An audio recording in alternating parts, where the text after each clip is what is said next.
So, kumusta mga kabule? Ani So Idja? dito nga mga kabuli, nandito nga naman kami sa gitna ng gubat for today's video, wala sa gitna ng dagat. Maghahanap nga pala kami ng pwedeng maulam dito sa gubat ngayong araw dahil hindi nga kami nakapunta sa dagat para mamingwit dahil malakas pa nga ang alon. Ang kasama ko nga palang pumunta dito sa gubat ngayong araw para magremedyo ng pangulam ay itong aking pinsan na si Emil Castellano at si Michael Putot ni Jackson. May nakita nga pala kami ditong napakalaking puno ng sampalok. Sabi ko nga dito sa mga kasama ko, kuha muna tayo ng bunga ng sampalok para kung may isda, edi may pang-asim. Nagtuloy-tuloy na nga kami dito sa paglalakad, hindi na nga kami kumuha ng bunga ng sampalok dahil wala naman pala itong bunga. Kung ang kalaban nga sa dagat ay malakas na alon at malakas na hangin, dito nga sa gubat ay mga damo at tinik at kung nakaapak ka ng ahas, tudas. At dahil nga napakasamok o napakadamo dito sa aming mga dinadaanan, kaya naman ang bawat hakbang namin dyan ay pulido, parang nakaiskupita para walang palya. At nang sa wakas nakakita na nga rin kami ng isang puno na hinahanap nga namin dito sa gubat na ang tawag nga dito sa amin ay alukon o ambabaay. Agad na nga rin ditong umakyat yung aking pinsan sa puno para makuha namin yung bulaklak ng alukon dahil kung tutunga nga lang kami dito, hindi namin ito makukuha. Kaunti pa nga lang pala itong bulaklak ng puno ng alukon na aming nakita, pero kinuha na nga rin namin ito kaysa masayang. Naglalaglagan din kasi itong mga bulaklak ng alukon sa lupa at kung nalaglag na ito sa lupa ay hindi na pwedeng gulayin. Sa mga hindi nga pala nakakaalam, ang niluluto nga dito sa ambabaay ay yung kanyang bulaklak at dahon, baka ang lulutuin nyo ay yung kanyang sanga. Ang kadalasang luto naman namin dito sa probinsya at ng mga Ilocano ay inabraw o dinengdeng. Mas lalo nga pala itong sumasarap kapag sinasahugan ng pritong isda o inihaw. Napakasarap nga rin pala nitong gataan, lalo na kapag madalunot o madulas yung bulaklak ng ambabaay. Isang beses nga lang pala sa isang taon na mumulaklak itong puno ng alukon. Kaya naman tuwing season nga nitong alukon, kung pahuli-huli kang pumunta dito sa gubat, wala kang makukuha nga. Namumulaklak nga pala itong mga puno ng ambabaay tuwing dry season, buwan ng Marso hanggang April. Pangalawang puno na nga pala ng alukon itong aming pinuntahan at napakarami nga nitong bulaklak. Tuwing kumukuha nga pala kami ng alukon dito sa gubat, itong aking pinsan ang aming taga-akyat. Dahil magaling lang talaga itong aking pinsan pagdating sa akyatan, hindi naman siya nagmumukhang unggoy. Por Diyos.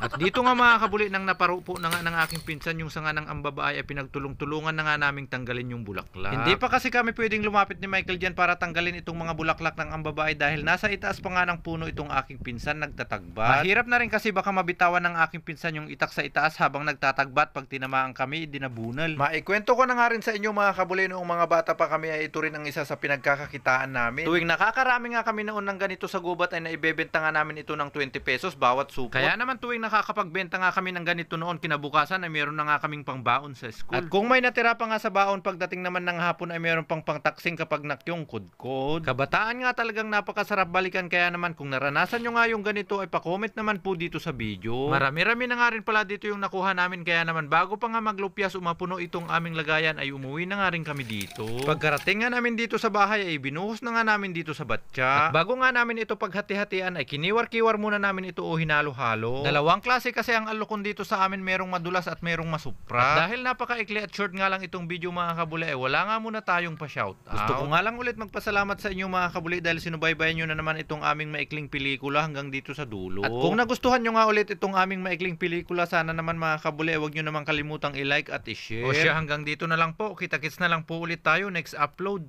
Por Diyos.